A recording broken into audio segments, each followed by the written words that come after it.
بسم اللہ الرحمن الرحیم۔ سامعین کرام، آپ سن رہے ہیں انسپیکٹر احمد یار خان سیریز کے سلسلے کی ایک اردو کہانی حویلی اور ستیلی۔ یہ اس سلسلے کی پہلی قسط ہے۔ مجھے امید ہے آپ کو میری یہ کاوش پسند آئے گی۔ آپ نے اگر ابھی تک میرا چینل مائی وائس سبسکرائب نہیں کیا تو ابھی میرے چینل کو سبسکرائب کر کے بیل نوٹیفیکیشن آن کر لیجئے تاکہ آنے والی ہر نئی کہانی کی اطلاع پر وقت آپ تک پہنچ سکے۔ قتل کی کہانیاں تو میں نے آپ کو بے شمار سنا ڈالی ہیں۔ آپ نے نوٹ کیا ہوگا کہ قتل کی واردات کسی بھی طریقے سے ہو اور اس کے ارد گرد حالات اور واقعات جیسے کیسے بھی ہوں، قتل کی ہر کہانی اور اس کی تفتیش ایک ہی جیسی ہوتی ہے۔ اس لیے سننے والے قتل کی کہانیوں سے بیزار ہو جاتے ہیں۔ قتل کی واردات کی تفتیش مشکل نہیں ہوتی، بشرط یہ کہ تفتیشی افسر اپنے دماغ کو حاضر رکھے اور دیانتداری سے تفتیش کرے۔ صرف یہ پتہ چل جائے کہ قتل کی تحریک کیا تھی، یعنی کسی وجہ سے وہ آدمی قتل ہوا تو پھر قاتل تک پہنچنا آسان ہو جاتا ہے۔ اس کے مقابلے میں سرقہ یا ڈکیتی کی تفتیش بہت ہی مشکل ہوتی ہے۔ سرقہ یعنی چوری چکاری کے ملزم کو پکڑنے کے لیے تھانے دار کو جادوگر بننا پڑتا ہے۔ انگریزوں کے وقتوں میں اس تھانے دار کو جلدی ترقی ملتی تھی جو چوری اور ڈکیتی کی زیادہ سے زیادہ وارداتوں کے ملزموں کو پکڑنے میں کامیاب ہوتا تھا۔ قتل کے تفتیشیوں میں 100% کامیابیوں پر بھی انگریز افسر اتنے زیادہ خوش نہیں ہوتے تھے جتنی شاباش وہ چوری اور ڈکیتی کی کامیاب تفتیشوں میں دیتے تھے۔ وجہ یہ ہے کہ قتل کی وجوہات کئی ایک ہوتی ہیں، مثلا خاندانی دشمنی، انتقامی قتل، ناجائز تعلقات، جائیداد کا جھگڑا وغیرہ وغیرہ، لیکن چوری کی وجہ صرف چوری ہوتی ہے، اس لیے اس کی تفتیش بہت ہی مشکل ہوتی ہے۔ آج کل تو چوری اور ڈکیتی بلکہ قتل بھی بہت ہی آسان وارداتیں بن گئی ہیں۔ علاقے کے تھانے دار کے ساتھ مکمکا کر لو تو جو جی میں آئے کرو۔ کسی کے گھر میں جا گھسو، پستول خواہ نکلی ہی ہو، گھر والوں کو دکھا کر لوٹ مار کراؤ۔ اگر تھانے والوں کا حصہ نکالنا بھول جاؤ گے تو کسی روز کوئی واردات کیے بغیر ہی پکڑے جاؤ گے اور کئی وارداتوں کا مال آپ کے گھر سے برآمد ہوگا۔ آئیے آپ کو اپنے وقتوں کی چوری کی ایک واردات سناؤں۔ پہلے یہ سن لیں کہ اس وقت چوری چکاری اور ڈاکہ زنی کی وارداتیں اسی پیشے کے آدمی کیا کرتے تھے۔ ایسی واردات ہو جاتی تو سب سے پہلے علاقے کے پیشہ وروں کو پکڑ کر تھانے لایا جاتا اور ان کی خاطر تواضع کی جاتی۔ ایسا کم ہی ہوتا تھا کہ کسی اچھے خاصے باعزت گھرانے کے کسی فرد نے چوری کی واردات کی ہو۔ اگر چوری کا ملزم غیر پیشہ ور اور کسی بھلے گھرانے کا فرد ہوتا تو پھر بہت ہی مشکل پیش آ جاتی تھی۔ ایک صبح ایک با پردہ عورت محلے کے 2 معززین کے ساتھ تھانے میں آئی۔ اس خاتون نے بتایا کہ اس کا خاوند بسلسلہ کاروبار 2-3 دنوں کے لیے باہر گیا ہوا ہے۔ گزشتہ رات نصف شب کے لگ بھگ یہ خاتون برآمدے میں گہری نیند سوئی ہوئی تھی۔ کسی نے اسے جگایا، وہ ہڑبڑا کر اٹھی۔ جگانے والے کے ایک ہاتھ میں ٹارچ تھی اور دوسرے ہاتھ میں چاقو تھا۔ بچے سوئے ہوئے تھے، بچوں میں کوئی جوان بیٹا یا بیٹی نہیں تھی۔ ظاہر ہے یہ خاتون بہت ہی خوفزدہ ہو گئی ہوگی۔ خاموشی سے اٹھو، ملزم نے کہا، اور الماری سے تمام زیورات نکال دو۔ شور کرو گی تو چاقو دیکھ لو، تمہارے سامنے تمہارے ایک سوئے ہوئے بچے کو ذبح کر دوں گا۔ یہ خاتون جس کی عمر 30 اور 35 سال کے درمیان تھی اور بڑی اچھی شکل و صورت والی گوری چٹی تھی، خوف سے کانپتی ہوئی اٹھی اور اندر کمرے میں چلی گئی۔ میری ایک بات مانو، خاتون نے کمرے میں جا کر ملزم سے کہا، گھر میں جتنی نقد رقم ہے وہ لے جاؤ، زیورات نہ لے جاؤ۔ اپنی رقم اپنے پاس رکھو، ملزم نے کہا، میں زیورات لینے آیا ہوں۔ چلو یہ مان لو، خاتون نے ملزم سے کہا، میری دوستی قبول کر لو، دیکھو میں کتنی خوبصورت ہوں، جب جی چاہے میرے گھر آ جایا کرنا اور جہاں بھی بلاؤ گے میں پہنچ جایا کروں گی۔ یہاں میں اپنی ایک رائے دینا چاہتا ہوں۔ یہ خاتون جب مجھے واردات کی تفصیل سنا رہی تھی تو اس وقت وہ میرے پاس اکیلی بیٹھی تھی۔ میں نے اس کے ساتھ آئے ہوئے معززین کو باہر بٹھا دیا تھا۔ یہ عورت واقعی خوبصورت تھی۔ اس نے کالا برقع پہن رکھا تھا، نقاب اٹھا ہوا تھا۔ کالے برقعے میں اس کا گورا رنگ اور ہی زیادہ پرکشش لگ رہا تھا۔ بہرحال میں اسے پردہ نشین اور قابل احترام خاتون سمجھتا تھا۔ اگر وہ مجھے یہ بات نہ بتاتی کہ اس نے اپنے زیورات بچانے کے لیے ملزم کو اپنا آپ پیش کر دیا تھا تو اس سے کوئی فرق نہیں پڑتا تھا۔ اس کے یہ الفاظ جو میں نے آپ کو پہلے سنائے ہیں یہ مجھے تفتیش میں کوئی مدد نہیں دے سکتے تھے، لیکن اس عورت نے ذرا سی بھی جھیپ اور جھجک کے بغیر شرم و حیا کو نظر انداز کر کے یہ الفاظ منہ سے نکالے تو مجھے دھچکا سا لگا۔ فوراً میرے ذہن میں یہ بات آئی کہ یہ خاتون کوئی شریف عورت نہیں، ایسی بات زبان پر لاتے ہوئے اسے ذرا سی بھی جھجک ہونی چاہیے تھی، لیکن اس نے یہ الفاظ بڑی بے تکلفی سے کہہ ڈالے۔ ملزم نے اس کی یہ پیشکش بھی ٹھکرا دی اور کہا کہ وہ صرف زیورات لینے آیا ہے۔ میرے بچوں پر رحم کرو میرے بھائی، خاتون نے منت سماجت کی، یہ زیورات میرے خاوند اور میرے باپ کی عمر بھر کی کمائی ہے۔ تم نے مجھے بھائی کہا ہے، ملزم نے کہا، میں تمہیں اپنی بڑی بہن کہتا ہوں، اور اس کے ساتھ یہ بھی کہتا ہوں کہ یہ زیورات نہ تمہارے باپ کی کمائی ہے نہ تمہارے خاوند کی، یہ سب خود ہی نکال کر میرے حوالے کر دو، ورنہ میں بھول جاؤں گا کہ میں نے تمہیں اپنی بڑی بہن کہا ہے۔ ملزم نے چاقو کی نوک اس کے بائیں کان کے نیچے گردن کے ساتھ لگا دی اور کہا، وہ الماری کے تالے کی چابیاں نہیں دے گی تو وہ تالا توڑ کر مال لے جائے گا، پھر وہ اس خاتون کا پیٹ چاک کر کے اس کے گھر سے نکلے گا۔ خاتون مجبور ہو گئی، اس نے چابیوں کا گچھا نکالا اور ملزم کے حوالے کر دیا۔ ملزم نے اسے کہا کہ الماری کی چابی نکالو اور تالا خود کھولو۔ خاتون نے تالا کھول کر الماری کھول دی۔ ٹین کا بنا ہوا تقریباً 1 فٹ لمبا اور 9-10 انچ چوڑا اور تقریباً 6 انچ اونچا سوٹ کیس کی قسم کا ایک ڈبہ الماری میں رکھا ہوا تھا۔ اس پر بڑے ہی خوشنما رنگا رنگ بیل بوٹے پینٹ کیے ہوئے تھے، اسے بھی چھوٹا سا تالا لگا ہوا تھا۔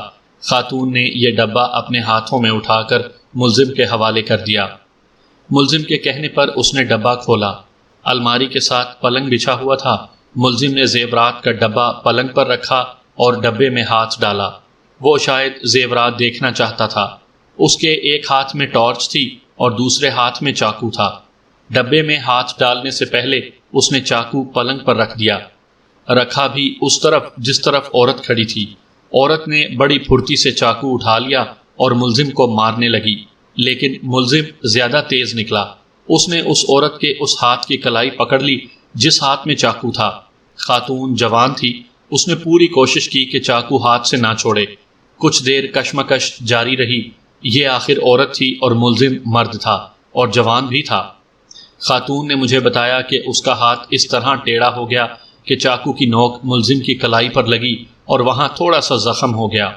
ملزم نے چاقو چھین لیا اور خاتون کا دوپٹہ پھاڑ کر اپنی کلائی پر باندھ لیا، کیونکہ وہاں سے خون نکلنا شروع ہو گیا تھا۔ ملزم نے دوسرا کام یہ کیا کہ خاتون کا دوپٹہ لے کر اس کے ہاتھ دوپٹے سے پیٹھ کے پیچھے کر کے باندھ دیے۔ دوپٹہ خاصا لمبا تھا۔ ملزم نے دوپٹے کا دوسرا سرا خاتون کے منہ پر اس طرح باندھا کہ آگے سے دوپٹہ اس کے منہ کے اندر چلا گیا تھا۔ اس نے خاتون کے سر کے پیچھے دوپٹے کو گانٹھ دے دی۔ ملزم نے ڈبہ بند کیا اور کمرے سے نکل گیا۔ اس نے خاتون کے پاؤں نہیں باندھے تھے۔ ملزم باہر نکلا تو خاتون آہستہ آہستہ چلتی ہوئی باہر نکلی۔ ملزم نے ڈیوڑی کا اندر والا دروازہ کھولا اور چلا گیا۔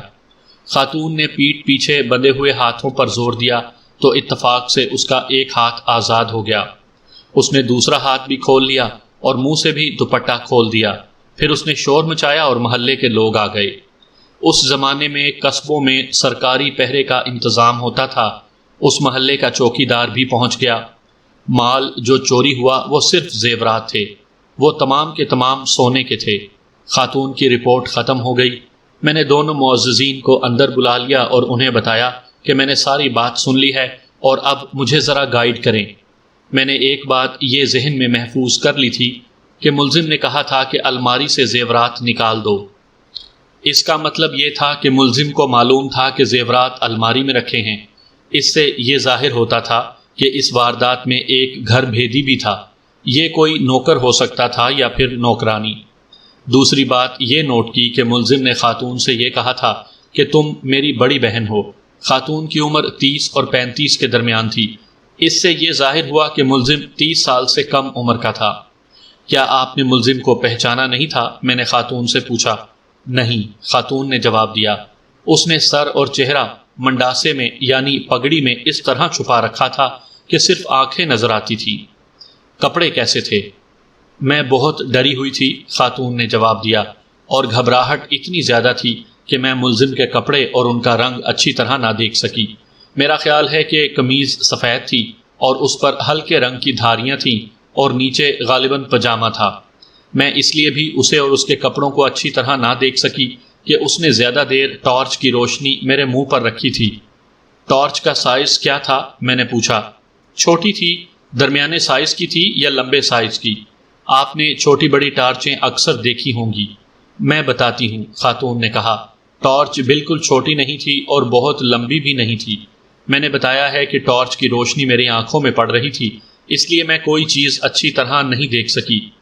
میں یہ اندازہ ٹارچ کے شیشے سے کر رہی ہوں۔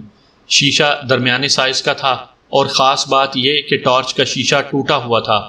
اس کا بلب صاف نظر آ رہا تھا۔ اگر اس خاتون نے ہر بات صحیح بتائی تھی تو میری رائے یہ تھی کہ یہ کوئی پیشہ ور ملزم نہیں بلکہ کوئی اناڑی اور نو آموز ہے جسے استاد نے ٹریننگ نہیں دی۔ اگر وہ پکا جرائم پیشہ ہوتا تو چاقو پلنگ پر نہ رکھتا، پھر وہ اس عورت کے صرف ہاتھ نہ باندھتا بلکہ پاؤں بھی باندھ دیتا۔ خاتون نے مجھے اور بھی بہت سی باتیں ایسی بتائی تھیں جو تمام کی تمام سنانی ضروری نہیں۔ ایسی کچھ اور باتوں سے بھی میری یہی رائے پکی ہوتی جا رہی تھی کہ ملزم اناڑی اور کچا ہے۔ آپ نے کہا ہے کہ ملزم ڈیوڑی کا اندر والا دروازہ کھول کر چلا گیا۔ میں نے پوچھا، کیا یہ دروازہ پہلے ہی کھلا ہوا تھا، یعنی اس کی زنجیر یا چٹخنی چڑھی ہوئی تھی یا نہیں؟ ہاں ہاں، خاتون نے جواب دیا۔ ملزم جب کمرے سے پھر برآمدے اور پھر صحن میں سے گزر گیا تو میں برآمدے میں آ گئی۔ میں نے دیکھا کہ ملزم نے دروازے کی زنجیر کھولی تھی۔ مجھے اچھی طرح یاد ہے کہ ملزم کے جانے سے پہلے اندر سے زنجیر چڑھی ہوئی تھی۔ یہ ملزم نے کھولی اور زنجیر گرنے یعنی لٹکنے کی آواز مجھے صاف سنائی دی تھی۔ باہر اندھیرا تھا، میں صرف آوازیں سن سکتی تھی۔ ملزم نے جب ڈیوڑی کا باہر والا دروازہ کھولا تو بھی مجھے زنجیر گرنے کی آواز آئی تھی۔ چھت پر جانے کے لیے سیڑھیاں بھی ہوں گی؟ میں نے پوچھا۔ ہاں جی، خاتون نے بتایا، صحن میں سے سیڑھیاں اوپر جاتی ہیں۔ ان کا ایک دروازہ نیچے ہے اور ایک اوپر۔ میں نے رات ملزم کے چلے جانے کے بعد اور اب آپ کے پاس آنے سے پہلے اچھی طرح دیکھا تھا۔ سیڑھیوں کے نیچے والے دروازے کی زنجیر چڑھی ہوئی تھی، یہ کھول کر اوپر گئی۔ اوپر والے دروازے کی زنجیر بھی چڑھی ہوئی تھی۔ یہ تو میں نے اس خاتون کے گھر جا کر دیکھنا تھا کہ ملزم مکان میں داخل کس طرح ہوا۔ خاتون کی باتوں سے یہ پتہ چلتا تھا کہ ملزم نہ ڈیوڑی کی طرف سے آیا نہ چھت کی طرف سے۔ کسی پر آپ کو شک ہے؟ ایک شک ہے، خاتون نے جواب دیا۔ میری ایک ستیلی بیٹی ہے، تقریباً 1 سال ہوا اس کی شادی کر دی تھی۔ وہ کہتی تھی کہ یہ زیورات میری ماں کے ہیں۔ کیا اس نے اس 1 سال کے عرصے میں کبھی ایسی بات کی تھی کہ وہ اپنے زیورات کسی نہ کسی طرح وصول کر لے گی؟ میں نے پوچھا۔ شادی کے بعد وہ یہاں آئی ہی نہیں، خاتون نے جواب دیا۔ کہیں ملاقات ہوئی ہوگی؟ نہیں، خاتون نے جواب دیا، ملاقات بھی نہیں ہوئی۔ آپ کی ستیلی بیٹی نے کسی عورت سے یا کہیں اور ایسی بات کہی ہوگی کہ اسے زیورات نہ ملے تو وہ کسی اور طریقے سے لے لے گی۔ میں نے کہا، یا کیا آپ اسے اتنی چالاک اور ہوشیار سمجھتی ہیں کہ یہ زیورات اس نے چوری کروائے ہیں؟ میں آپ کو یہ بھی بتا دیتا ہوں کہ کسی پر شک کرنے یا الزام عائد کرنے سے پہلے اچھی طرح سوچ لیں، کیونکہ آپ جس پر بھی شک کریں گی اسے ہم تھانے بلائیں گے اور تفتیش کے دوران ہم اس کے ساتھ بدتمیزی اور بیہودہ سلوک بھی کر سکتے ہیں۔ اگر آپ کا مشتبہ بے گناہ نکلا تو پھر وہ آپ کے خلاف اور ہمارے خلاف ہتک عزت کا دعویٰ کر سکتا ہے۔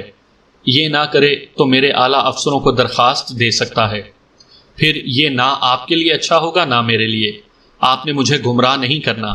اس طرح تفتیش غلط راستے پر چل پڑتی ہے اور اصل ملزم کو پکڑنا ناممکن ہو جاتا ہے۔ میں نے صرف شک ظاہر کیا ہے، خاتون نے کہا۔ میں یقین کے ساتھ بات نہیں کر رہی۔ آپ نے پوچھا ہے کہ اس نے کسی عورت سے ایسی بات کی ہوگی؟ نہیں، اس نے کسی عورت کے ساتھ ایسی کوئی بات نہیں کی، نہ مجھ تک کسی اور کی زبانی اس کی کوئی ایسی دھمکی پہنچی ہے۔ میں آپ کے اس سوال کا جواب بھی ٹھیک طرح نہیں دے سکتی کہ وہ اتنی چالاک اور ہوشیار ہے کہ نہیں کہ چوری کی واردات کروائے۔ اس گھر میں وہ جتنا عرصہ رہی بالکل چپ چاپ اور سیدھی سادی رہی۔ اس خاتون سے کچھ اور باتیں پوچھیں اور اسے باہر بھیج دیا۔ میرے پاس اس کے محلے کے 2 معززین بیٹھے ہوئے تھے، میں نے اس سے کچھ معلومات لینی تھیں۔ اس محترمہ نے اپنی ستیلی بیٹی پر شک کیا ہے، میں نے کہا۔ میں نے اسے بلا وجہ کسی پر شک کرنے سے ڈرایا ہے، لیکن حقیقت یہ ہے کہ میں اس شک کو نظر انداز نہیں کر سکتا۔ اس کے شک کو پیش نظر رکھنا پڑے گا۔ ہو سکتا ہے کہ اس عورت نے دشمنی کی بنا پر اپنی ستیلی بیٹی پر شک کیا ہو۔ یہ تو میں جان گیا ہوں کہ ستیلی بیٹی کے ساتھ اس کے تعلقات اچھے نہیں۔ اس نے خود بتایا ہے کہ جب سے ستیلی بیٹی کی شادی ہوئی ہے وہ ایک بار بھی ادھر یعنی اپنے گھر میں نہیں آئی۔ لڑکی کو اپنے باپ سے ملنے کے لیے تو آنا چاہیے تھا۔ آپ مجھے یہ بتائیں کہ یہ لڑکی کیسی ہے اور اس کا باپ کیسا آدمی ہے؟ مجھے پکا شک ہے کہ یہ واردات اس لڑکی نے نہیں کروائی، لیکن تفتیش کرنا اور ہر طرف سے تسلی کر لینا میرا فرض ہے۔ دونوں معززین نے ایک دوسرے کی طرف دیکھا۔ ایک نے دوسرے سے کہا کہ ملک صاحب کو ہر ایک بات بتا دی جائے۔ یہ ایک بڑا قصبہ تھا جو اب ایک شہر بن گیا تھا۔ اس قصبے کے لوگوں میں تعلیم آ گئی تھی۔ وہاں 3 ہائی اسکول بھی تھے۔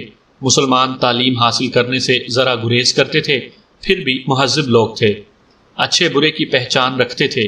یہ دونوں معززین جو میرے سامنے بیٹھے ہوئے تھے کبھی کبھی تھانے آتے تھے اور مجھ سے ملتے تھے۔ ان کے آنے کا مقصد تھانے دار سے سلام دعا لینا ہی تھا۔ یہ پولیس کے طور طریقوں سے واقف تھے۔ اس گھر کا بھی عجیب قصہ ہے ملک صاحب، ان میں سے ایک نے کہا۔ جس لڑکی پر اس خاتون نے شک کیا ہے یہ چھوٹی سی تھی تو اس کی ماں مر گئی۔ کچھ عرصے بعد باپ نے دوسری شادی کر لی۔ یہ لڑکی جوانی کی عمر کو پہنچ رہی تھی تو باپ مر گیا۔ تھوڑے عرصے بعد ماں نے دوسری شادی کر لی۔ اس طرح باپ بھی ستیلا اور ماں بھی ستیلی ہو گئی۔ یہ ایک مظلوم اور بدقسمت لڑکی ہے۔ ستیلی ماں نے اس کے ساتھ بہت برا سلوک روا رکھا۔ اس کی حالت نوکرانیوں سے بدتر تھی۔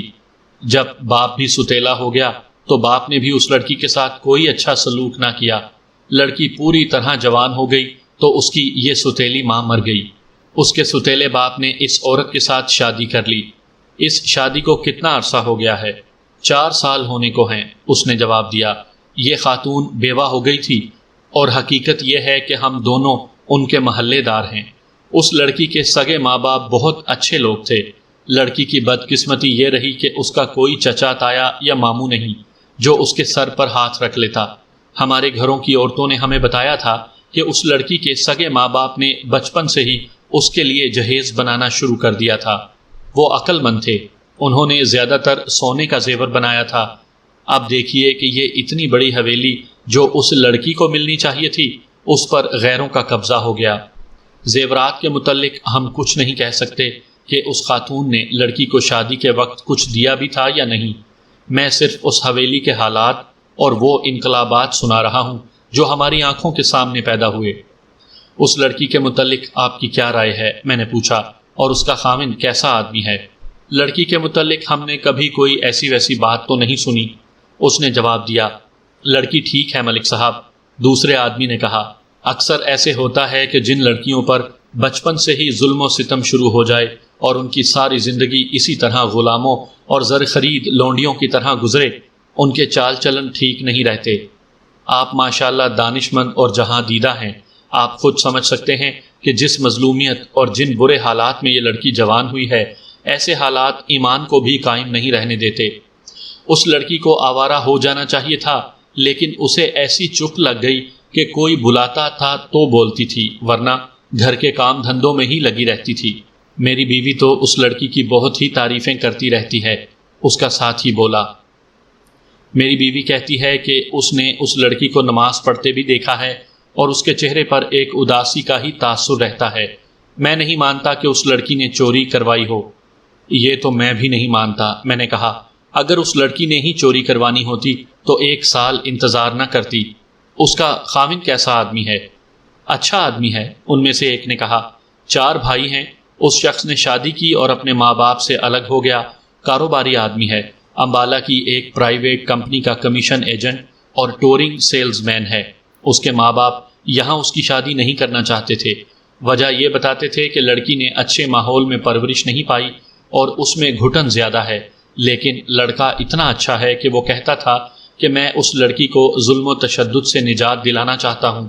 حالانکہ جوانی کی عمر میں ہے، لیکن بڑی عمر کے آدمیوں کی طرح ہر کسی کے دکھ سکھ میں شریک ہوتا ہے اور رکھ رکھاؤ والا آدمی ہے۔ اب اس خاتون کے متعلق کچھ بتائیں، میں نے کہا۔ ان دونوں معززین نے پھر ایک دوسرے کی طرف دیکھا۔ مجھے آج تک یاد ہے کہ ان میں سے ایک کے ہونٹوں پر مسکراہٹ آ گئی اور دوسرا سنجیدہ ہو گیا۔ انہوں نے اشاروں میں طے کر لیا کہ یہ بات بھی بتا دی جائے۔ ٹھیک عورت نہیں ملک صاحب، ان میں سے ایک نے کہا۔ اس کا خاوند بڑا ہی سیدھا آدمی ہے۔ یہ ذرا شوقین مزاج تھی۔ خاوند نے چھوٹی چھوٹی داڑھی رکھی ہوئی تھی اور زاہد اور پارسا تھا۔ اس عورت نے ایک آدمی کے ساتھ درے پردہ تعلق پیدا کر رکھا تھا۔ اب اسے جو خاوند ملا ہے وہ اس سے 14-15 سال بڑا ہے۔ اس عورت کو آپ نے دیکھا ہے، 34-35 سال عمر ہو گئی ہے، لیکن 24-25 سال کی لگتی ہے۔ اس کے خاوند کا کاروبار ایسا ہے کہ مہینے میں 2-3 دن باہر رہتا ہے۔ آج کل بھی وہ اپنے دورے پر نکلا ہوا ہے۔ اس عورت نے اپنی سوتیلی بیٹی کے ساتھ بہت ہی برا سلوک کیا ہے۔ دوسرا بولا، یہ دراصل نہیں چاہتی تھی کہ اس کی موجودگی میں کوئی جوان لڑکی اس گھر میں رہے۔ اس لڑکی کو کوئی قبول نہیں کر رہا تھا، ورنہ یہ 4 سال پہلے اس حویلی میں آتے ہی اس لڑکی کو چلتا کرتی۔ میں نے اپنے ذہن میں ایک واضح نقشہ بنا لیا۔ ان دونوں اشخاص کی باتوں سے مجھے یہ شک بھی ہونے لگا تھا کہ اس عورت نے خود ہی زیورات اڑا کر اپنے ماں باپ کے گھر پہنچا دیے ہوں گے اور ڈرامہ یہ کھیلا جو اس نے مجھے سنایا۔ اس ڈرامے میں اس کے آشنا کا ہاتھ بھی ہو سکتا تھا۔ ابھی تو میں نے اس مکان کو دیکھنا تھا۔ میں نے اس عورت کو بلایا اور اسے کہا کہ مجھے زیورات کی تفصیل لکھوا دے۔ محرر ہیڈ کانسٹیبل کو بلا کر اس کے پاس بٹھا دیا۔ جب ضروری کاغذی کارروائی مکمل ہو گئی تو میں ان لوگوں کے ساتھ واردات والا مکان دیکھنے کے لیے چل پڑا۔ میں ان کے محلے میں داخل ہوا۔ وہ ایک خاصی کشادہ گلی تھی۔ واردات والا مکان گلی کے کونے پر تھا۔ 4 مکان ایک دوسرے سے ملحق تھے۔ ان کی چھتیں ملی ہوئی تھیں۔ 2 مکانوں پر فصیل تھی جو آسانی سے پھلانگی جا سکتی تھی۔ اس عورت کا مکان سب سے آخر میں تھا اور یہ خاصا کشادہ مکان تھا جسے حویلی کہا جا سکتا تھا۔ میں نے باہر سے دیکھا، حویلی کی ساخت ایسی تھی کہ دیوار پھاند کر اندر جانا ناممکن تھا۔ ممکن اس صورت میں تھا کہ دروازہ کھلا ملتا۔ میں اندر گیا، ڈیوڑی کا بیرونی پھر اندرونی دروازہ دیکھا۔ ان کی زنجیریں ایسی تھیں کہ باہر سے نہیں کھل سکتی تھیں۔ باریک سی تار بھی دونوں کواڑوں کے درمیان میں سے نہیں اندر جا سکتی تھی۔ اندر جا کر برآمدے میں وہ جگہ دیکھی جہاں یہ عورت سوئی ہوئی تھی۔ پھر اندر جا کر وہ الماری دیکھی جہاں سے زیورات کا ڈبہ نکالا گیا تھا۔ باہر آ کر سیڑھیوں کا دروازہ دیکھا، اس کی کنڈی بھی مضبوط تھی۔ اوپر والا دروازہ دیکھا، اس کی کنڈی بھی باہر سے نہیں کھولی جا سکتی تھی۔ اس مکان کی 3 چھتیں تھیں۔ میں نے اپنے ساتھ کسی محلے دار کو چھتوں پر نہ آنے دیا کیونکہ میرا شک یہ تھا کہ ملزم چھتوں کے ذریعے آیا ہوگا۔ اس حویلی کا صحن خاصا کشادہ تھا۔ صحن کے تقریباً وسط میں نیم کا ایک پرانا پیڑ تھا۔ آج کل لوگ کوٹھیوں کی طرز کے مکانات بناتے ہیں۔ ہمارے وقتوں میں قصبوں میں لوگ یہ خیال رکھتے تھے کہ صحن کشادہ رکھا جائے اور صحن میں 1-2 درخت ضرور ہوں۔ اس حویلی کے صحن میں نیم کا جو پیڑ تھا وہ بہت ہی پرانا تھا۔ اس کا ایک خاصا موٹا ٹہن ایک طرف منڈیر پر جا کر چھت تک چلا گیا تھا۔ میری عقل نے کام کیا۔ خیال آیا کہ ملزم اس ٹہن سے نیچے گیا تھا۔ میں ٹہن تک گیا تو 2 قدم دور ہی رک گیا۔ چھت کی لپائی پرانی ہو گئی تھی، اس لیے اس پر دھول آ گئی تھی۔ ٹہن کے قریب چھت پر صاف نشان تھے کہ یہاں کوئی کھڑا رہا ہے اور پھر یہاں سے ٹہن پر چڑھا ہے۔ کھرا واضح نہیں تھا۔ میرے ساتھ ایک کانسٹیبل تھا۔ اسے دوڑایا کہ کھوجی کو ساتھ لے آئے۔ میں نے ٹہن کا نظری جائزہ لیا۔ ٹہن اتنا مضبوط تھا جو 1 نہیں بلکہ 2 آدمیوں کا بوجھ آسانی سے سہار سکتا تھا۔ یہ ٹہن آگے جا کر جہاں درختوں سے ملتا تھا وہاں یہ گول نہیں بلکہ چپٹا اور پرچ یا پلیٹ کی طرح درمیان سے ذرا گہرا ہو گیا تھا۔ چھت سے مجھے نظر آیا کہ وہاں کوئی چیز چمک رہی ہے۔ میرے ساتھ ایک ہیڈ کانسٹیبل بھی آیا تھا۔ اسے کہا کہ وہ نیچے جا کر اپنے جوتے اتارے اور تنے کی طرف سے درخت پر چڑھے اور دیکھے کہ وہ کیا چیز چمک رہی ہے۔ ہیڈ کانسٹیبل نیچے گیا، درخت پر چڑھا اور میری بتائی ہوئی جگہ تک جا پہنچا۔ وہیں سے اس نے بتایا کہ شیشے کے 3-4 ٹکڑے ہیں۔ مجھے فوراً یاد آیا کہ اس عورت نے کہا تھا کہ ملزم کے ہاتھ میں جو ٹارچ تھی اس کا شیشہ ٹوٹا ہوا تھا۔ میرے دل نے کہا کہ یہ ٹارچ کا شیشہ یہیں ٹوٹا تھا۔ اس وقت میں تصور میں لایا کہ شیشہ کس طرح ٹوٹا ہوگا۔ ملزم ٹارچ ہاتھ میں لیے اس ٹہن پر بیٹھ کر سرکتا ہوا آگے بڑھتا گیا۔ اس وقت ٹارچ یقیناً بجھی ہوئی ہوگی اور اس نے ہاتھ میں اس طرح پکڑی ہوئی ہوگی کہ شیشہ آگے کی طرف ہو گیا ہوگا۔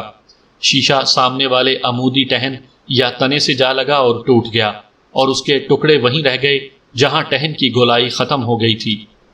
وہاں سے نیچے جانا ایک نوجوان آدمی کے لیے کوئی مشکل کام نہیں تھا۔ مجھے یقین ہو گیا کہ ملزم ادھر سے ہی اترا ہے۔ وہاں سے میں ہٹا اور چھت کو کھوجیوں کی طرح جھک کر دیکھتے ہوئے فصیل تک چلا گیا، جو ساتھ والے مکان کی مشترک فصیل تھی۔ چونکہ 1 مہینے سے زیادہ عرصے سے بارش نہیں برسی تھی، اس لیے فصیل کے اوپر گرد پڑی ہوئی تھی۔ ایک جگہ سے صاف پتہ چلتا تھا کہ کوئی آدمی اس فصیل کے اوپر سے ادھر آیا یا ادھر گیا ہے۔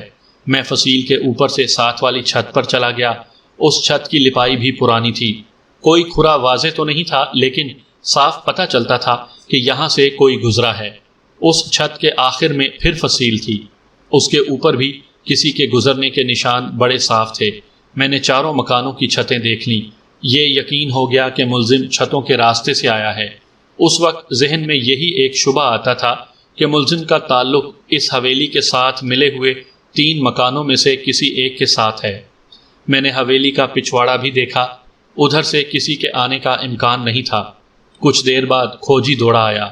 میں نے اسے بتایا کہ میں نے کیا کچھ دیکھ لیا ہے اور وہ اب اپنی نظر سے دیکھے۔ میں نیچے آ گیا۔ نمبردار، ذیلدار اور چوکیدار بھی آ گئے تھے۔ میں اسی مکان کی بیٹھک میں بیٹھ گیا۔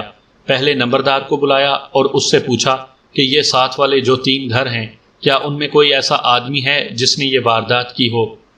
کون کسی کی قسم کھا سکتا ہے حضور، نمبردار نے جواب دیا۔